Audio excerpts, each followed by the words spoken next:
სახელითა მამისათა და დისათა და წმინდისა სულისათა. დღეს არის ყველიერის კვირა, მოგეხსენებათ, ხვალიდან იწყება დიდ მარხვა, 49 დღე მარხვისა, რომელიც შემდეგაც გამოფრთხილდება ქრისტეს ბრწყინვალე აღდგომა და ამ დღესასწაულისთვის სწორედ ესეთი ფორმით ვემზადებით ქრისტიანები, მარხულობთ და დღევანდელ დღეს ეწოდება ასევე მიტევების კვირა. მარხვის დაწყების წინ ქრისტიანები ერთმანეთს შენდობას თხოვენ და ასე იწყებენ მარხვას. დღეს წავიკითხეთ ამ დღისადმი მიძღვნილი სახარება, სადაც მაცხოვარიც სწორედ ამაზე ლაპარაკობს, ამით იწყებს, რომ უკეთ მიუტევეთ თქვენ კაცთა შეწოდებანი მათნი, მამამან თქვენმა ზეცათამად მოგიტევოს თქვენ შეწოდებანი თქვენი. უკეთ არ მიუტევოთ თქვენ სხვათა შეწოდებანი მათნი, არც თქვენ მოგიტევოს მამამან ჩემმა ზეცათამან შეწოდებანი თქვენი.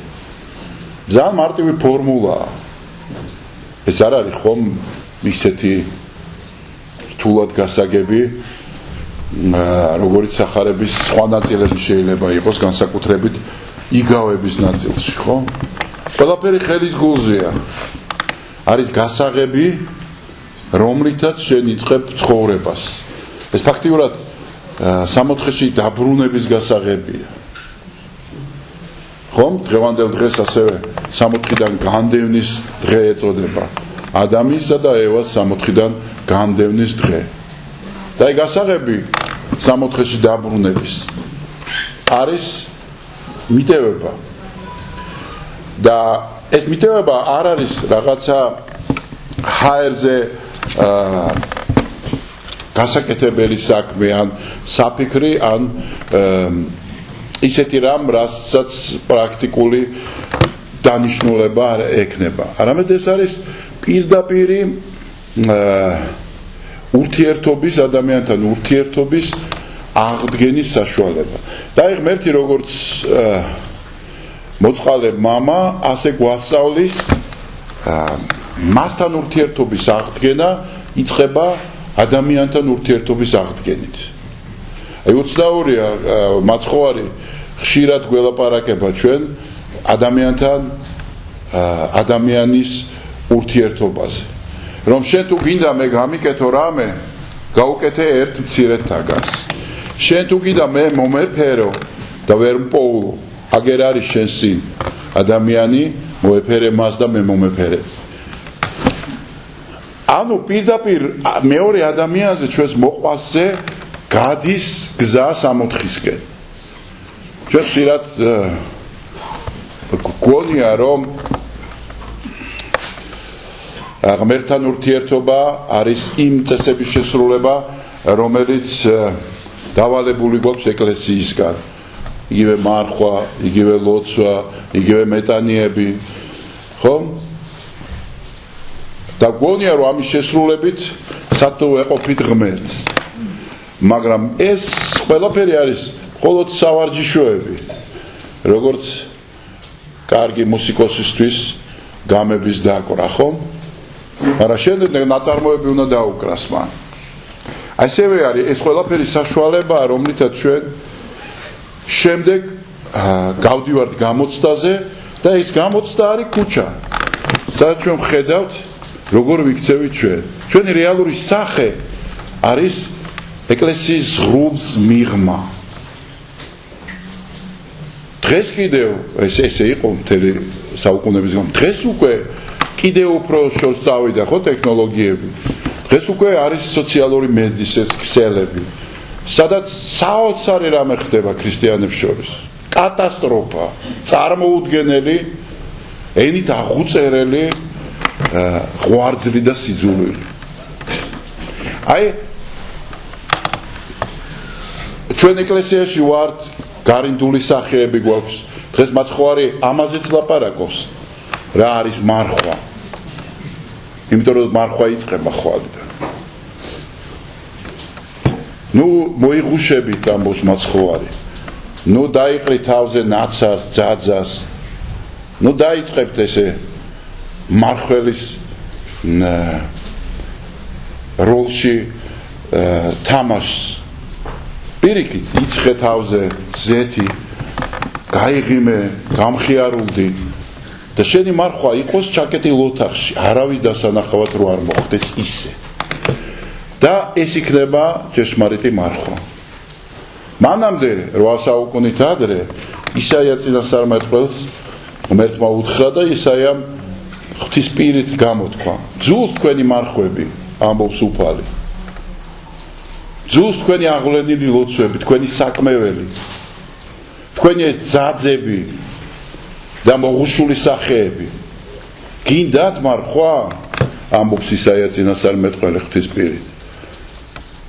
გაანთავისუფლე მონები. უპატრონე უსახკაროს. შიშველი შემოსე, მოეფერე ადამიანს. იყავი ადამიანი ადამიანის მიმართ. აი მარხვის დასაწყისის წინ ხშირად მოდის ხალხი და მიიღებენ ლოცვა-კურთხევას ამა თუ იმ პროდუქტის მიღებაზე.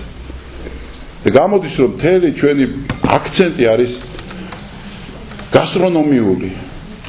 არავის მარხვაში არ აუღია ლოცვა-კურთხევა, რომ აი მოდი მე ერთ კაცს ავიყვან ამ მარხვის განმავლობაში და ვაჭმევ. მოდი აი ამ ძალას მოვიხმო. ან ვიღაცას ფულს გავუყობ, ან ვიღაცას რაღაცაში დავეხმარებ. მოკლედ, მე ადამიანური გავხდები ამ მარხვაში. მე მახსოვს ერთი გოგო, ნამდვილად მახსოვს გადასარევ ბავშვი, ახალგაზრდა, რომელმაც აღსარებაში მითხრა, რომ დავარღვიე მარხვაო და კითხვაზე როგორ დაარღვიე მეთქი, მითხრა, რომ შეყვარებულს ვაწყენია. და ამ ბავშვის განცდა იყო სწორი, უზუსტესი. რომ მარხვა არ არის პროდუქტი, მით უმეტეს დღეს შეგიძლია ამ პროდუქტებით ბევრად უფრო გემრიელად და უფრო ძვირიანი საჭმელები მიიღო, ხომ? პროდუქტების გამოცვლით. მარხვა არის სწორედ რომ საფრთხო გზაზე სიარული და ეს საფრთხო გზაზე სიარული არის სათნოებების კეთება. რომ დავემსგავს და მაცხოვარი წუხს სნეულს ეხმარება, გაჭირებულს აძლევს, თლიანად თავის თავს აძლევს სხვას. მოდი ჩვენ მარხვაში რაღაც ერთი ნაბიჯი გადავდგათ. იცი როგორ არის? ყოველთვის მით უმეტეს ქართველებს, განსაკუთრებულად ქართველებს გვაქვს ესეთი მაქსიმალისტური მიდგომები. თუ ვერ ვაკეთებთ, ვერ ვაშენებთ სვეტი ცხოველს, მაშინ ერთ აგურსაც არ დავდებ არც ერთ ეკლესიას. ხვდებით? დიდი საქმის კეთება გვინდა. აი ფული რომ მომცა, უამრავი ადამიანის გამსვენია. ავაშენებ საქველმოქმედო სახლს, ვაჭმევ ყველას, იმას გავაკეთებ ამას. ოღონდ ფული მომცა. აი ივანიშვილი რო ვიყო, რეებს არ გავაკეთებთ. და ჩვენ პატარა ივანიშვილები ვართ ამ ხრივ. რომ პატარა ფული გააქვს, შეგიძლია. აქ ნახეთ რა ისაია რას ამბობს. პატარა გაყავი ფული. გესმით? შენ გააქვს საშუალება იმისა, რომ სხვას უწილადო. შენც მდიდარი ხარ. ჩვენ ყველანი მდიდრები ვართ. ჩვენ შეგვიძლია სხვაზე დახმარება. მე ვიცი ადამიანები თქვენს გეწოდინებათ, რომელსაც აღარ შეუძლია არაფერ დახმარება, მოწყვეტილია, ჩაწოლილია, 1000 სნეულება და მდგომარეობაშია. ხო? მასაც შეუძლია ბოლო-ბოლო ლოცულობენ ესეთები. ყავს ერთი მრევლი წარმინდა სახელით და თქვა, რომელიც ჩავარდნილია, მაგრამ ლოცულობს ხვებზე. და უხარია იმ მდგომარეობაში, რომელშიც ის იმყოფება და მადლობს ღმერთს. ანუ ჩვენ შეგვიძლია სულიერი საქმეების კეთება. ისაიაც ამას ამბობს, გაუყავი შენი პური. იმას კი არ ამბობს, რომ პურის ქარხანა გაქვს და რამოდენიმე პური მიეცი სხვას. არამედ გაუყავი შენი პური. აი გაყავი. ეს ძალიან მნიშვნელოვანი რამეა მარხვაში. თუ გვინდა ჩვენ რომ ვიმარხულოთ. საერთოდ არავის არ ჭირდება ჭამა, არ ჭამა, როგორც პავლე მოციქული ამბობს. ვინც ჭამს, მადლობს ღმერთს, ვინც არ ჭამს, ისიც მადლობს ღმერთს. და კი თუ შენი არ ჭამა შენ გამყოფებს სიძულვილის მდგომარეობაში, მეშობია ჭამო და განადიდო ღმერთი და გაიხარა. რა პრობლემაა? განასაჭმელი ღვთისგან არ არის. უფრო მეტიც გეტყვით, რომ ამ ფორმით აი როგორითაც მარხულობს დღეს ჩვენი ეკლესია, საუკუნეების განმავლობაში ქრისტიანები არ მარხულობდნენ. ანუ გასტრონომიული მარხვა არ არსებობდა, სამარხო და არასამარხო საჭმელი არ არსებობდა. მარხვა ნიშნავდა საჭმლისგან თავის შეკავებას. დილიდან საღამომდე. საღამოს იხსნილებდნენ ჩვეულებრივად. ზოგს შეეძლო 2-3 დღე არ ეჯამა, 10 დღე არ ეჯამა. ამიტომაც საერთოდ არაფერს არ ნიშნავს ჭამა არ ჭამა. ეს მხოლოდ არის იმისთვის კარგი, რატომ არის ეკლესიაში ბოლო-ბოლო ეს გასტრონომი. იმიტომ რომ შენ გაიწვრთნა თავი, მოთმინება ისწავლო, შეგეძლოს კრიტიკულ მომენტში უარის თქმა. რატომ?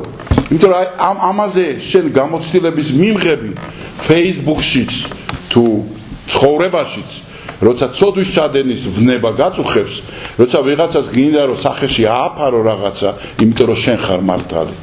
ხო? თავში იკავებ და მოითმენ. და შენ თუ საჭმელზე ვერ ითმენ, მით უმეტეს სიძულვილზე ვერ მოითმენ. იმიტომ რომ სიძულვილი ძალიან გიფხანს გულს. რა სულელური რამეა სიძულვილი, წარმოიდგინე. არაფერს სიამოვნებას არ განიჭეს რეალურად. აი მრუშობა განიჭებს, ნარკოტიკი განიჭებს, შურია ესეთი რამე. შური სიამოვნებას არ განიჭებს. წარმოიდგინე, წუხარ სხვის ბედნიერებაზე. მაგრამ მაინც გშურს. ხო სიგიჟია, ხო შეიძლება გაგიჟდე ადამიანი, სიამოვნებას არ განიჭებს და მაინც აკეთებ. ესეა სიძულვილი. არ განიჭებს რეალურად სიამოვნებას.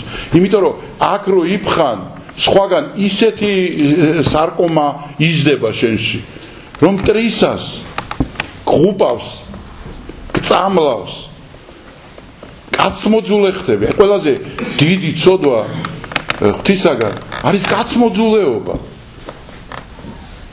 არც ერთი ცოდვა არ არსებობს კაცმოძულეობის, არც მრუშობა, არც ნარკოტიკი, არაფერი, არც ჰომოსექსუალიზმი, არაფერი ცოდვა არ არის.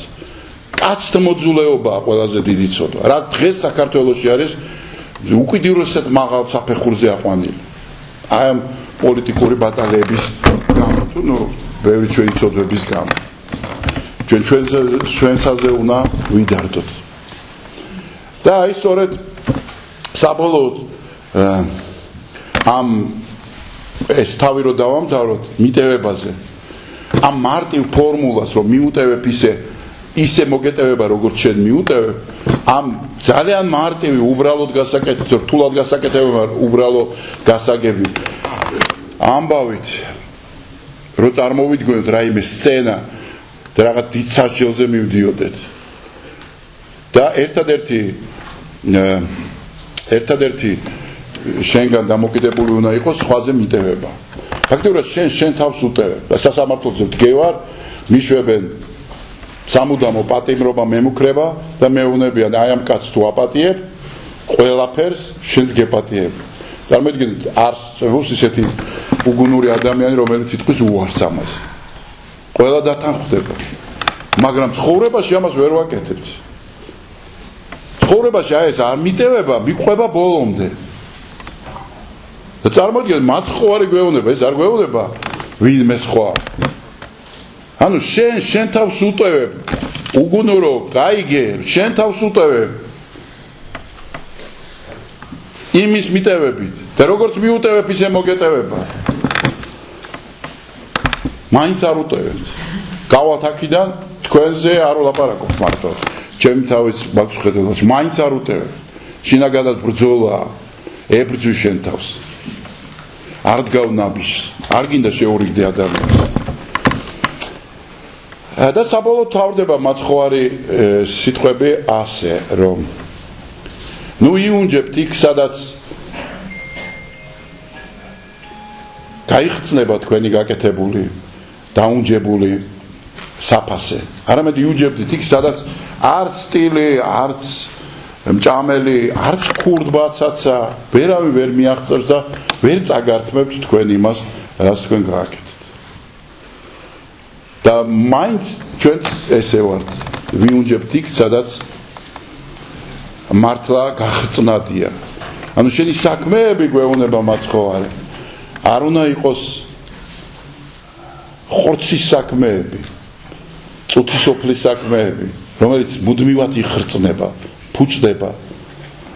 არამედ უნდა იყოს სულიერი საქმე, რომელსაც ვერაფერი ქვეყნის მიწაზე ვერ შეეხება. და მაშინ იქ სადაც საუნჯია არის გული შენი. მაცხოვარს უნდა ჩვენი გული, იმიტომ რომ რაც არ უნდა ფული, რაც არ უნდა ქრისტიანები ვიყოთ, მაინც გული იქ არის სადაც შენ იმედი გაქვს. და შენ თუ მიწაზე გაქვს რაიმეს იმედი, მაშინ შენი გულიც იქ არის. და შენი იმედი უნდა იყოს მხოლოდ და მხოლოდ ღმერთზე და მაცხოვარზე. და ეს უკვე რთული გასაკეთებელი საქმეა, რომ იმედი არ გქონდეს შენ მიერ დანაზოგზე, არამედ გქონდეს იმედი პირდაპირ ღმერთზე. ძალიან რთული გასაკეთებელია. ალბათ ყველას გაგვიჭირდება ხვალინდელ დღეზე არ ფიქრის ცხოვრების წესით ცხოვრება. ნამდვილად გაგვიჭირდება. და რთულიც არის, რასაკვირველია. მაგრამ ესე მაქსიმალურად ითხოვს მაცხოვარი, თუ გინდა რომ გული იყოს ჩემი, მაშინ მთლიანად უნდა მომენდო მე. და ამ მინდობით გზაზე უნდა იარო. კი, ეს არის ბეწვის ხიდი, ეს არის რთული, ეს არის ალესილ დანაზე სიარული, მაგრამ ესია ღმერთი. იმიტომ რომ პეტრემაც წყალზე გაიარა და ეს იყო წმენით სიარული წყალზე, სადაც მხოლოდ და მხოლოდ მაცხოვრის სიტყვების გამო რომ მოდი ჩემთან, მან ეს მოახერხა და გნა. ესე არის მარხვაში ცხოვრებაც. ჩვენ ბევრი რაღაცა უნდა გავაკეთოთ, ამ ხრივ ვიწვალოთ, ვიღვაწოთ და კიდევ ერთი ნაბიჯი გადავდგათ.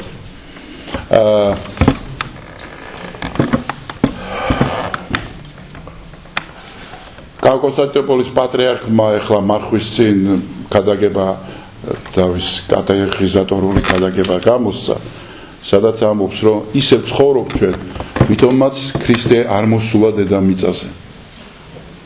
როგორი მნიშვნელოვანი სიტყვებია. ისევ ცხოვრობ, თითქოს ქრისტე არ მოსულა. ქრისტიანობა არ შეგხვებია. ჩვეულებრივი ადამიანები ვართ, კარგი, ცუდი, ასეთი, ისეთი. მაგრამ ქრისტე არ შეგხვებია. ჩვენში არ არის ის ჭიდილი, შინაგანი ქარფუხი, როგორც ქრისტიანში უნდა იყოს. ხო, უნდა დუღდეს შეგნით, იმიტომ რომ უფალი ესე არ მოდის პირდაპირ. სულ ჭიდილია კეთილსა და ბოროტს შორის, ჭიდილია შენ თავის დაძლევაზე, ჭიდილია სამართო გზაზე სიარულის. ყველაფრის ჭიდილია ადამიანს და თუ ეს ჭიდილი არ არის, მაშინ დაძლეულები ვართ ჩვენ და ეს არის სწორედ არაქრისტიანული ცხოვრების წესი, როცა არაფერი შენ აღარ გეხება. კარგად ვარ მოგვარებული მაქვს საქმე და მოგვარებულ საქმის დროს უკვე მშვიდად ვიმყოფები. აღარაფერი აღარ მაგარდებს. არ უნერვიობ. დღეს მიტევების კვირა და მიტევების რიტუალი არსებობს, რომელიც კი ფორმალური სახე აქვს ერთმანეთს ვეუბნებით შენდობას. მაგრამ იცით რა არის?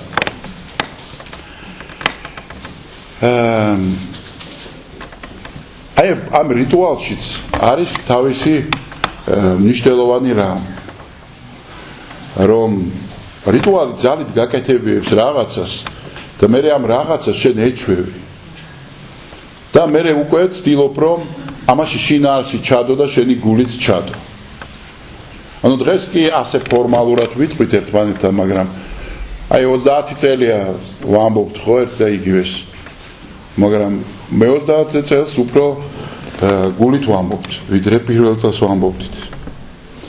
და ამიტომაც ეს რიტუალი არ არის ხოლმე ეს ხელწამოსაკრავი და გადასაგდები რა. ეს საქმე არის კეთილი საქმის დასაწყის. ხშირად ამბობდნენ აი რომის პაპ ფრანცისკეზე მართლმადიდებელები განსაკუთრებით, როცა ის ძალიან მართლაც საოცარ ამებს აკეთებდა გაჭირებულებთან ერთად იჯდა და თავის დაბადების დღეს იხდიდა, ციხეებში დადიოდა მუსულმანებთან და ფეხებს ბანდა და ასე შემდეგ, აი რაღაც მართლაც და ხშირად გამიგია მე მართლმადიდებლებისგან განსაკუთრებით ისეთს, რომელსაც რაღაცა გონია თავისი თავით და ამბობდა, რომ კი ეს სხვის დასანახავად აკეთებსო ის ადამიანი.